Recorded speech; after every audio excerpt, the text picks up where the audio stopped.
Who dat to the Who Dat Nation? Welcome to the Dome Patrol podcast, your podcast for the New Orleans Saints here on the KB Radio Network. And the New Orleans Saints have wrapped up week 16 of the NFL season. You might as well say they wrapped up the season. Well, it was wrapped up before this game even kicked off. But nonetheless, the Monday night matchup between the Saints and the Packers is final. And in the worst performance of the season, I would go as far to say worst performance from the New Orleans Saints in years. The Saints lose by the score of 34-0. The Green Bay Packers dominated from start to finish. It wasn't. I knew on that opening drive that we was going to lose this game. I didn't feel we was going to win, but I had a feeling that at least we'll put up a fight in this game. This was horrible. This was the worst performance I've seen from this team. And I'm not even putting it on the players. I'm thinking more along the lines of the coaching staff and the game plan going into this game. Did they have a game plan? Can anybody tell me what was the game plan? What were they trying to execute throughout this game offensively? I can't put my finger on it. This team looked just out of sorts. You know, it looked like they found out that they played this game last night. Like, oh, we got to hurry up and fly out to Lambeau to play this game. You know, they didn't. It's like they didn't realize they had a game tonight, and this is the output that we got. The loss drops the Saints now to 5-10. They were already out the playoffs. It was made official on Sunday when the Washington Redskins won their game, and it made it official that the Saints were eliminated from contention. Well, was it Washington? I think Atlanta too. Either way, the Saints have no shot of a postseason berth at this point. And now on the other side, Green Bay Packers, they clinched a playoff spot with this victory. And it was the first time in all of 2024 NFL season that a team has been shut out in a game. This is the first.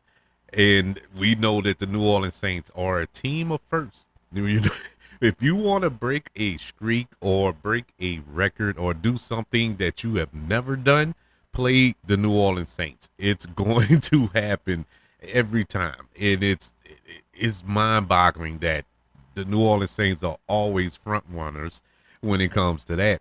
The Packers scored touchdowns on their first three possessions and, you know, were never threatened by the Saints. It was never a threat there. You know what I'm saying? They didn't feel like, okay, like going for it on fourth down, which they did a lot. But they like, well, okay, we'll go for it on fourth. If we don't get it, fine. We'll get the ball back in 3 plays. You know what I'm saying? They had that confidence, and it worked.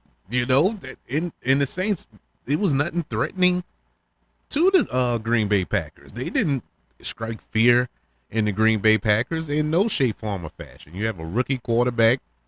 You don't have your best player in Alvin Kamara. You don't have your second best player in Taysom Hill. You didn't have Van Scantling. He wasn't in the game, so you running out there with practice squad players, and yeah, it was no fear there. And Spencer Rattler, this was his worst game as a New Orleans Saint. With that being said, once again, this dude can't catch a break. He cannot catch a break. He has never had his healthy players around him. Never. We finally get a receiver worth his weight in gold with Van Scantling, and he didn't play today. The Alvin Kamara didn't play today. Offensive linemen. You lost 2 offensive linemen during the game. You lost your center, and then you turned around and you lost Lucas Patrick late in the game. He just the dude just don't have a chance. And then when you think about the offensive game plan going into this game, they didn't give him a chance. Clint Kubiak didn't give him a chance. What was this offense they were running? They didn't even try to run the ball. It was throw. And all Green Bay did was pin their ears back and just came after him. It was the saddest thing ever. The saddest thing ever. He turned the ball over twice. He fumbled, then he threw an interception. It was just a no-win situation for the dude. I feel bad for him. I really do, because I think Spencer Rattler can be a good quarterback, can be a quarterback of the future that you can build a team around, but you don't give him the chance to do it, or fate hasn't given him the chance to do it. He can never have a healthy team around him.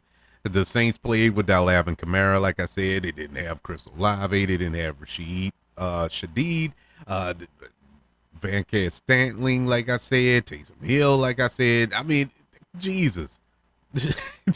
And once again, you want him to go out there and walk on water. It is impossible. I don't care if Drew Brees was out there.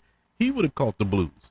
And so it's just bad, man. I feel bad for him. Rattler, he ended up with he was 15 for 30, 153 yards in the interception. And it just it looked worse than what the numbers say. You know, it was that bad. Running back Kendrick Miller subbing in for Alvin Kamara. He had 8 carries for 15 yards. It was just ridiculous what this offensive game plan was today. As I mentioned before, Eric McCoy, he left the game on the first possession with an elbow injury and didn't return. And then Lucas Patrick left on the final drive. So it was bookend by 2 of our offensive linemen going out in this game that didn't matter. Didn't matter. Next week, the Saints will play the Las Vegas Raiders, who are just a tad bit worse than we are. They are 3-12 on the season, but we'll be back in the Dome. And I bet you dollars to donuts, Derek Carr makes his triumphant return against the Raiders. He's going to play that game. If he has to amputate his left hand himself in order to get that game, he's going to do it. He's going to play in that game. And Spencer Rattler didn't help the cause any with tonight's performance. Another thing that is kind of, I ain't going to say upsetting.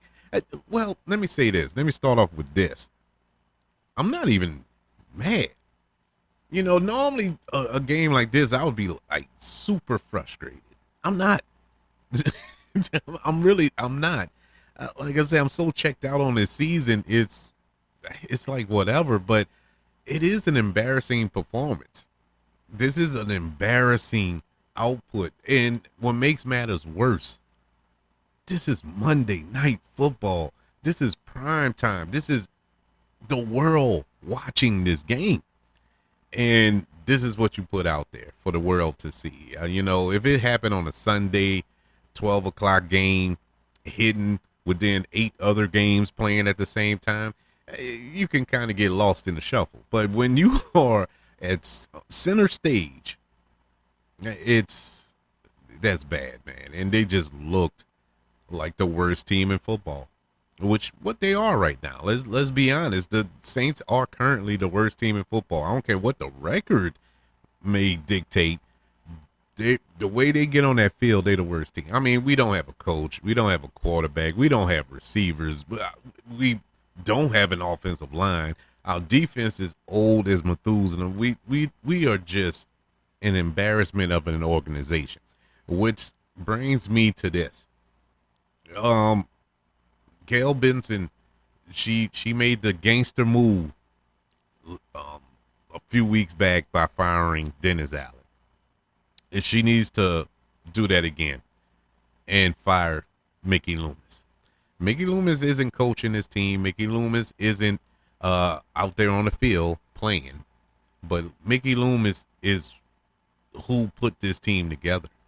Mickey Loomis is the reason why this team is not competitive at all. At all. You don't have you know the old mantra in the NFL. Next man up. Whenever somebody get hurt, next man up. You put pieces in place as contingency plans in case something happens to your star players. Not to be on the level, but at least keep the ship at float until your star player returns. We don't have that. We don't have anything behind our starters. We don't have nothing behind Alvin Kamara, nothing behind Chris Olave, nothing behind Shadeed, nothing behind Taysom Hill, nothing behind Derek Carr. I'll make the argument we don't have nothing in front of Derek Carr, but that's neither here nor there. We don't have nothing. The offensive linemen go down. We got to scramble and sign people off practice squads and take people here and move them over here and put them in this position and do this and do that. You don't have pieces in place in the event you have injuries. Now, it's a rarity that what happened to the Saints offensive line happened this season. This was like Murphy's Law. It is so rare that your entire offensive line get hurt like it did early on this season. And, things happen. But at the same time, you still didn't have nobody. You look at a Green Bay, and I'm watching this game because I had to pay attention to other things other than the performance of the New Orleans Saints here. But they showed a graphic of all of the players that the Green Bay Packers have, namely their wide receivers. They have a plethora of wide receivers. And I think each and every one of them got a ball today. That ball went around all over the field. Jordan Love carved the Saints defense up today. But they're poised to make a run. No matter what happens, they made moves in the event Jordan Love got hurt. And he so happened to have gotten hurt earlier this season. And you had Malik Willis in there to kind of keep them pushing along. Once again, not on Jordan Love's level, but he was decent enough to get us, not us, but get them over the hump until Jordan Love returned. Look at the Saints. Derek Carr goes down. You got basically two rookies. I know Jake Haynard is a second-year player, but he's basically a rookie. You got two rookie quarterbacks behind this dude who get concussions like the weather changes in New Orleans. He's a concussion waiting to happen. And I don't understand the mindset of this organization. And Mickey Loomis is to blame. He is a horrible general manager. Horrible. I mean, he's horrible. I mean, the proof is in the pudding. The mere fact that he still defends Dennis Allen tells me everything I need to know. The dude needs to go. And everybody that's championed for this high pick, which I get it. Well, obviously we're going to get a high pick in the draft, but are you 100% confident that the Saints going to make the right pick? I'm not. I am not excited about having a high pick in the draft like everybody else is. I'm sorry. And God knows I want him to make the right choice. But I just don't have faith in this team. Not with Dennis, same guy. Not with Mickey Loomis as the general manager, as the supreme decision maker for the Saints. I just have zero confidence in him. And so I'm not going to be happy until he go. I thought Dennis Allen would kind of relieve the stress of the failures of this organization, but obviously that was just a piece of the puzzle. We need to get rid of the final piece, and that is Mickey Loomis.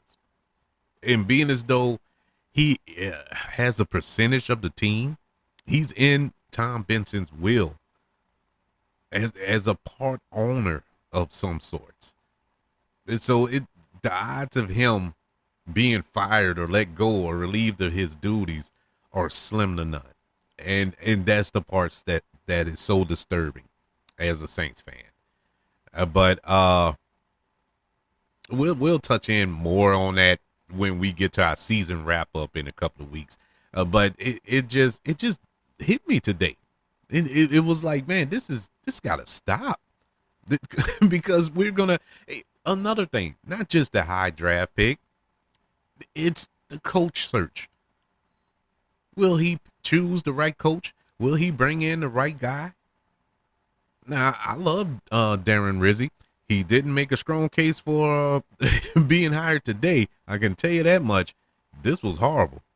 But you're gonna bring in some guys. I know a lot of reports are saying Aaron Glenn, which I would love to see that. You know, but we'll see. We'll wait and see. But I'm not confident he's gonna make the right choice there, because any coach worth their weight in gold, any coach that is willing to come here and basically waste 3 years, because it's going to be 3 years of rebuilding this team. You're going to have to tear it down and rebuild it from the ground up in order to be a competitive championship contending team. And so you're going to need a coach that's going to be patient, a coach that's going to be no nonsense, and it's basically he's going to have control. He's going to have Sean Payton level control, and I don't think that Mickey Loomis is willing to do that for somebody. So like I said, these are all assumptions, and we all know what happens when you make an assumption. But I don't believe in Dennis Allen. I keep calling the man Dennis Allen, probably because they joined at the hip, or the fact that I don't know whose butt, I don't know whose lips are attached to each other's butt, because they're the same person. Mickey Loomis. But anywho's, let's get back to this monstrosity of a game. It's really nothing to talk about. It is zero to talk about when it comes to this game, other than the fact the Saints got blown out. There are no highlights, no shining spots. Normally I wait to the end of the show to do my grades, but I can give them right now before we even get to our stats. The grades are pretty simple. Offense, and in case you don't know how we do the grades of every Saints game, and this is your first time listening to the show, welcome to the show, by the way. This is how I do it. I grade the offense, the defense, the special teams, and the coaching staff, round them all up, and come up with an overall grade for the New Orleans Saints performance tonight against the Green Bay Packers. Pretty simple. Pretty sure y'all know where it's going, being as though you lost 34-0. Offense gets an F, defense gets an F, special teams gets a D, and coaching gets an F. Overall grade for tonight's performance against the Green Bay Packers is an F. It's sad. It was sad. But let's get into the stats so we can get up out of here. It's Christmas. It's Christmas time. You're not gonna break my joy, Saints. You're not gonna do it to me. So let's get to the stats, and we're gonna head up out of here. Starting with the passing for the New Orleans Saints, our leading passer was, of course, Spencer Rattler. He was 15 for 30, 153 yards, 0 touchdowns, and 1 interception. He was sacked 3 times today. I think he was pressured close to 13. Yeah, he caught it today. For the Green Bay Packers, their leading passer was Jordan Love, 16 for 28, 182 yards, 1 touchdown. He was not sacked at all. The leading rusher today for the Saints, Spencer Rattler. Spencer Rattler, 5 carries for 28 yards. Leading rusher for the Green Bay Packers was, of course, Josh Jacobs. 13 carries for 69 yards and a touchdown. I really thought early on, now granted, they started pulling starters late in the game, and I thought early on he was going to just have 200 yards rushing on the Saints. He was destroying them. Leading receiver for the New Orleans Saints was Foster Monroe. Now I want you to take this stat, and this tells you everything you need to know about this game. The leading receiver for the Saints tonight was Foster Monroe with 2 catches for 33 yards, and one of those catches were 21 yards. Yeah, it was that bad. It was that bad.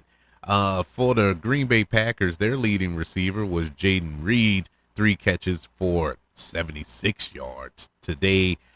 Moving over to the team stats, team statistics for the Monday night game versus the Packers. First downs, Saints had 14 first downs. Packers had 24.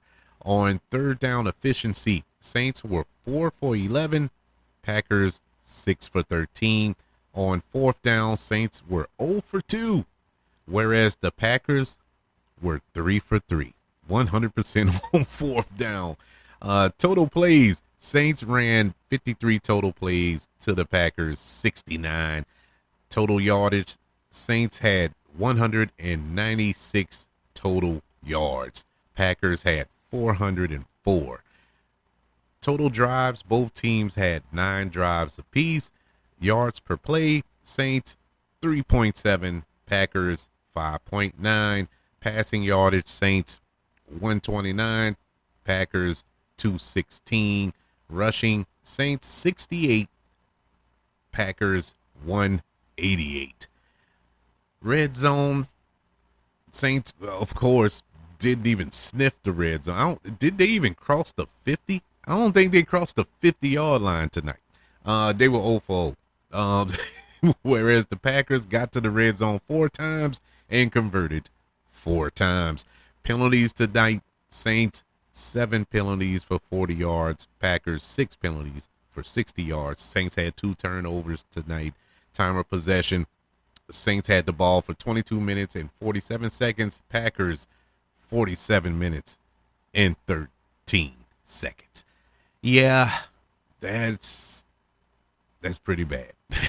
Like I said, next week the Saints come back home to face the Raiders. That'll probably be the last gasp of a chance of the Saints getting a victory this year. And I'm not 100% on that. To be honest with you, I'm not super confident that the Saints can beat the Raiders right now. We're there. We're to that point. But yeah, just to recap, the New Orleans Saints lose to the Green Bay Packers in Lambeau Field. It was cold, but it wasn't frozen tundra cold. But yet and still, Saints lose 34-0. They are now 5-10 on the season. Oh boy. Well, I would say it can't get any worse than this, but I don't know. Can it get any worse than this? I guess so. I guess if we get shut out by Atlanta or something like that, that would be worse.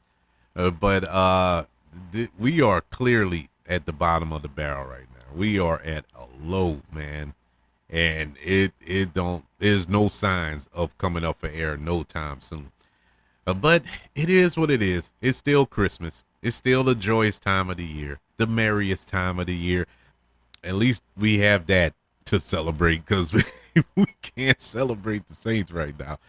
But to all you out there who have listened to the show all season, who painfully went through this season with me, I want to wish you all a Merry Christmas. I thank you all for continuing to listen to the show, even though this has been one of the worst seasons in Saints history, but we still are 10 toes down in the Who Dat Nation. I am so happy that you guys continue to support the show and still hold down the Saints Nation, man, because I don't care. I'm still a Who Dat. I'm a Who Dat till I die. That's not going to change. But What does need to change is the top of this organization. That needs to change, and it needs to change very soon. But come back this weekend, and we will preview the Saints versus the Raiders on next Sunday. Short week for the Saints. Very short because, you got Christmas. I'm more than certainly not going to practice in Christmas, so they're only going to have a couple of days to get something together for this Sunday against the Raiders. Doesn't matter. You had a whole extra day this week. You had 7 days, no, 8 days to prepare for this, and you went out there and looked like you didn't even know you was playing a game tonight. It's mind-boggling. it is mind-boggling, but it is what it is. Yeah, come back this weekend as we preview that game. Once again, everybody, have a Merry Christmas. I hope that you get everything that you asked for under the Christmas tree this year. If you was asking for a Saints victory, unfortunately, we got a lump of coal in the stocking, but it's always next year. Until then, I'm going to be screaming to the top of my lungs, Merry Christmas, and who dat?